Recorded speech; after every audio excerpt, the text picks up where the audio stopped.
അങ്ങനെ എമ്പുരാനൊക്കെ കണ്ടിട്ട് ജസ്റ്റ് ഇപ്പൊ ഇറങ്ങിയതേ ഉള്ളൂ. അഭിപ്രായം പറയാനാണെന്നുണ്ടെങ്കിൽ നല്ലൊരു മൂവി. ഒത്തിരി ഓവർ എക്സ്പെക്ടേഷൻ ഒന്നും വെച്ചിട്ടൊന്നും അല്ല പോയത്. അതുകൊണ്ട് തന്നെ അങ്ങനെ ഒരു നമ്മൾ ഡെസ്പായി അയ്യോ ഇത്രേ ഉള്ളോ എന്ന് തോന്നുന്നൊരവസ്ഥയൊന്നും വന്നില്ല. നല്ല മൂവിയാണ്. അപ്പോൾ അതിൻ്റെ അകത്തെന്ന് വെച്ച് കഴിഞ്ഞാൽ പ്രത്യേകിച്ച് പറയാനുള്ളത് നമ്മുടെ ലൂസിഫർ ആദ്യം കാണണം കേട്ടോ. അതുമായിട്ട് കണക്റ്റഡ് ആയിട്ടുള്ള കുറേ സീൻസ് അതിൻ്റെ അകത്തുണ്ട്.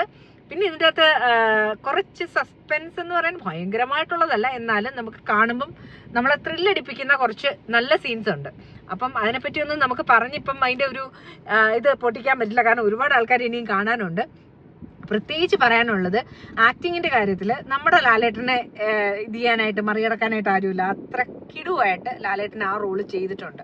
ലൂസിഫറിന്റെ ആ ഒരു റോളിന്റെ ആ ഒരു ത്രില്ല് ഒട്ടും കളയാത്ത രീതിയിൽ നമ്മുടെ ലാലേട്ടൻ അത് അഭിനയിച്ചിട്ടുണ്ട്. പൃഥ്വിരാജിന് കഴിഞ്ഞ പ്രാവശ്യം ഇങ്ങനെ കുറച്ച് സീൻസ് അല്ലേ ഉണ്ടായിരുന്നുള്ളൂ, ഇപ്രാവശ്യം കുറച്ചധികം സീൻസ് ഉണ്ട്. പുള്ളി എന്തുകൊണ്ട് അങ്ങനെയായി, അങ്ങനെയുള്ള കുറച്ച് നല്ല നല്ല കുറെ സീൻസ് ആണ് കേട്ടോ. പിന്നെ ടൊവിനോയുടെ റോള് പല ആൾക്കാരും ഇടയ്ക്ക് വെച്ച റിവ്യൂവിൽ ഞാൻ കണ്ടിട്ടുണ്ടായിരുന്നു. മഞ്ജു വാര്യരുടെ ആക്ടിങ് വെച്ച് നോക്കുമ്പോഴത്തേക്കും അതിനും മാത്രം ഒന്നും ടൊവിനോയുടെ ആക്ടിങ് ഇത് ചെയ്ത് നിന്നില്ല, കുറച്ച് ഡള്ളായിരുന്നു എന്ന് പറഞ്ഞിട്ട്. പക്ഷെ പുള്ളിയുടെ അതിലെ ക്യാരക്ടർ തന്നെ അങ്ങനെയാണ്. അപ്പോൾ അതിനനുസരിച്ച് തന്നെ ടൊവിനോ നല്ല രീതിയിൽ അഭിനയിച്ചിട്ടുണ്ട്. പിന്നെ പ്രത്യേകിച്ച് വേറൊരു കാര്യം എന്ന് വെച്ച് കഴിഞ്ഞാൽ നമ്മൾ സാധാരണ ടൊവിനോയുടെ മൂവി കാണുമ്പോഴത്തേക്ക് സാധാരണ പുള്ളി അത്യാവശ്യം ഗ്ലാമറാണല്ലോ. നമുക്കിപ്പോൾ ഒരുവിധമുള്ള മൂവിയിലൊക്കെ പുള്ളിയുടെ എല്ലാ മൂവിയിലും നമുക്ക് ആ ഒരു പർട്ടിക്കുലർ ലുക്കും കാര്യങ്ങളൊക്കെ നമുക്ക് ഇഷ്ടപ്പെടും. പക്ഷെ ഇതിൽ പുള്ളിയുടെ ചാമും കാര്യങ്ങളൊന്നും നമ്മളങ്ങനെ ശ്രദ്ധിക്കത്തൊന്നുമില്ല നമുക്ക് കൂടുതൽ, കാരണം അതിൻ്റെ ഡിഫറെൻ്റ് ആയിട്ടുള്ള കുറേ ക്യാരക്ടേഴ്സ് ഉണ്ട്. അവരൊക്കെ അവരുടെ ക്യാരക്ടർ നല്ല സൂപ്പറായിട്ട് പൊളിയായിട്ട് ചെയ്യുന്നുണ്ട്. പിന്നെ മഞ്ജുവിൻ്റെ ആക്ടിങ് അയ്യോ അത് പറയാന്ന് വെച്ച് കഴിഞ്ഞാൽ നമ്മൾ ഈ അടുത്തായിട്ട് നമ്മൾ കണ്ടിട്ടുള്ള കുറേ എന്താ പറയുന്നത് ക്യാരക്ടർ റോള് സംഭവങ്ങളൊക്കെ ഇല്ലേ, അപ്പം അതുമായിട്ടൊന്നും യാതൊരു ബന്ധവും ഇല്ലാത്ത രീതിയിൽ എന്താ പറയുന്നത് ഒരു ഇമോഷൻസ് ഒന്നും ഓവറായിട്ട് മുഖത്ത് വരാത്ത രീതിയിൽ കുറച്ച് സറ്റിലായിട്ടുള്ള നല്ല കിടുവായിട്ടുള്ള ആക്ടിങ് ആണ് മഞ്ജു വാര്യരുടേതും. അത് മാത്രമല്ല പ്രത്യേകിച്ച് എനിക്ക് തോന്നിയ മറ്റൊരു കാര്യം എന്ന് വെച്ചാൽ നമ്മൾ ലൂസിഫറി കണ്ടതിനെക്കാട്ടി എല്ലാ ആൾക്കാരും കുറച്ചുകൂടി ഗ്ലാമർ ആയിട്ടുണ്ട്. പിന്നെ ബൈജു ചേട്ടന്റെ റോള് അയ്യോ അതിനകത്ത് ഡയലോഗ്സും കിടുവാണ്. പിന്നെ വേറൊരു കാര്യം എന്ന് വെച്ച് കഴിഞ്ഞാല് പുള്ളിയുടെ ഫേസിലല്ല ഐസ് വെച്ചിട്ട് കുറച്ച് നല്ല എക്സ്പ്രഷൻസ് ഉണ്ട് ചില സീൻസ്, ചില ഇൻസിഡൻസ് ഒക്കെ നടക്കുമ്പോൾ. അയ്യോ ഒരു രക്ഷയില്ല. ഒരു റിയൽ ആക്ടർ എന്ന് പറഞ്ഞു കഴിഞ്ഞാൽ ശരിക്കും അതാണ് നല്ലൊരു റോളാണ് ബൈജുചേട്ടന്. പിന്നെ നമ്മുടെ സുരാജ് വെഞ്ഞാറമൂട് പുള്ളി ആണെങ്കിൽ നല്ലൊരു റോളെന്ന് വെച്ച് കഴിഞ്ഞാൽ നമുക്ക് ശരിക്കും നിങ്ങൾ കാണുമ്പോഴേ മനസ്സിലാവുള്ളൂ, അതിൻ്റെ ത്രില്ല് നമ്മൾ കളയുന്നില്ല. അപ്പം പുള്ളിയുടെ കുറേ നല്ല കിടു ഡയലോഗ്സ് ഒക്കെ ഉണ്ട്. അപ്പം നല്ല ഒരു ക്യാരക്ടറാണ് പുള്ളിക്ക് കിട്ടിയിരിക്കുന്നത്. പിന്നെ നമ്മുടെ മണിക്കുട്ടനുണ്ട്. മണിക്കുട്ടനും ചെറിയൊരു റോളാണെങ്കിലും ശരിക്കും നോട്ടബിൾ ആയിട്ടുള്ള ഒരു നല്ലൊരു ക്യാരക്ടറാണ്, കുഴപ്പമൊന്നുമില്ല. പിന്നെ അതിൻ്റെ അകത്ത് ആർക്കൊക്കെ ഓരോരോ പർട്ടിക്കുലർ റോൾസ് കൊടുത്തിട്ടുണ്ടോ അവരൊക്കെയും ശരിക്കും നോട്ടബിൾ ആയിട്ടുണ്ട്. അതാണ് ഏറ്റവും രസം.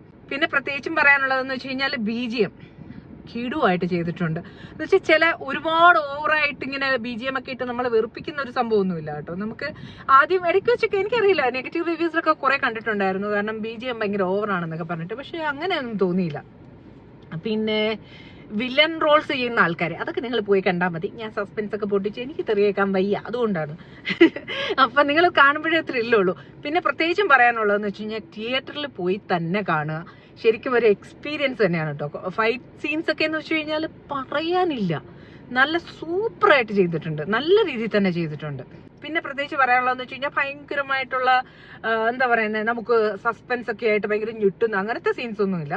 കാരണം നമുക്ക് കണ്ടുകൊണ്ടിരിക്കാന്ന് വെച്ച് കഴിഞ്ഞാൽ ശരിക്കും നല്ല ത്രില്ലിൽ തന്നെ കണ്ടുകൊണ്ടിരിക്കുക. എസ്പെഷ്യലി സെക്കൻഡ് ഹാഫ് എന്ന് വെച്ച് കഴിഞ്ഞാൽ ഭയങ്കര സൂപ്പറാണ്.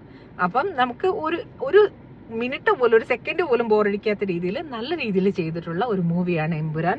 ഒരുപാട് ഇങ്ങനെ ആനയാണ് ചേനയാണെന്നും പറഞ്ഞൊന്നും ചിന്തിക്കാതെ നല്ലൊരു മൂവി, നല്ലൊരു ലാലേട്ടൻ, പൃഥ്വിരാജ്, അതുപോലെ ഇന്ദ്രജിത്തിന്റെ റോൾ അയ്യോ അത് പറയാതിരിക്കാൻ പറ്റത്തില്ല. അതിൻ്റെ അകത്ത് ഓരോ സീനിലും പുള്ളിയുടെ ആ ഒരു ക്യാരക്ടർ നമ്മുടെ ആദ്യത്തെ മൂവിയിൽ കണ്ടില്ലേ അതുപോലൊക്കെ തന്നെയാണ്. പക്ഷെ കുറച്ചും കൂടിയൊക്കെ അതിന് പുള്ളിയുടെ ക്യാരക്ടറിന് ഇമ്പോർട്ടൻസ് കൊടുത്തിട്ടുണ്ട്. അപ്പോൾ ആദ്യം പറഞ്ഞു പോലെ ലൂസിഫർ ആദ്യം കണ്ടതിന് ശേഷം മാത്രമേ എമ്പുരാൻ കാണാൻ പോവുള്ളൂ, അല്ലെ പല കാര്യങ്ങളും നമുക്ക് എന്തുവാന്നൊന്നും കത്തത്തില്ല. എമ്പുരാൻ കണ്ടു കഴിഞ്ഞപ്പോഴത്തേക്ക് ശരിക്കും റിവ്യൂ ഇടണമെന്ന് തോന്നി, കാരണം പോസിറ്റീവ് നെഗറ്റീവ് ആയിട്ട് ഒരുപാട് റിവ്യൂസ് വരുന്നുണ്ട്. ഇതിൻ്റെ അകത്ത് പറയേണ്ടുന്ന ഒരു മെയിൻ കാര്യം എന്ന് വെച്ച് കഴിഞ്ഞാൽ നമ്മളെ ചിന്തിപ്പിക്കുന്ന ഒരുപാട് കാര്യങ്ങൾ മൂവിയിലുണ്ട്. അത് ഏതാണെന്നൊക്കെ ഉള്ളത് നിങ്ങൾക്ക് കാണുമ്പോൾ മനസ്സിലാവും.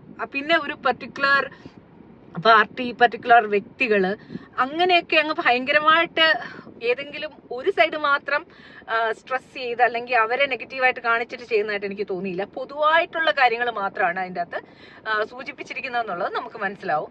ശരിക്കും പറഞ്ഞു കഴിഞ്ഞാൽ പൃഥ്വിരാജ് ഒരു ഇന്റർനാഷണൽ ലെവലിലുള്ള ഒരു മൂവിയാണ് എടുത്തു വെച്ചിരിക്കുന്നത്. നമുക്ക് പ്രത്യേകിച്ച് ഫൈറ്റ് സീൻസും കാര്യങ്ങളും അങ്ങനെ മൊത്തം അത് പിക്ചറൈസ് ചെയ്തിരിക്കുന്ന രീതിയും കാര്യങ്ങളും ഒക്കെ ഒത്തിരി ഇഷ്ടപ്പെടും. അപ്പോൾ ഉറപ്പായിട്ടും പോയി കാണുക. ഇനി ഇതിൽ എന്തെങ്കിലും വിട്ടുപോയിട്ടുണ്ടോ എന്ന് എനിക്കറിയത്തില്ല. ഞാൻ നേരെ ഇപ്പം തന്നെ സമയം ഒരുപാട് ലേറ്റ് ആയി കേട്ടോ. ഇപ്പം എന്താ ഇവിടെ UAE 2:10 സമയം. അപ്പൊ നാളെ ഇവിടെ ഈദാണ്. അപ്പൊ എല്ലാവർക്കും എന്റെയും ഫാമിലിയുടെയും വക ഈദ് മുബാറക്. ഈദ് മുബാറക്. ഈദ് മുബാറക്.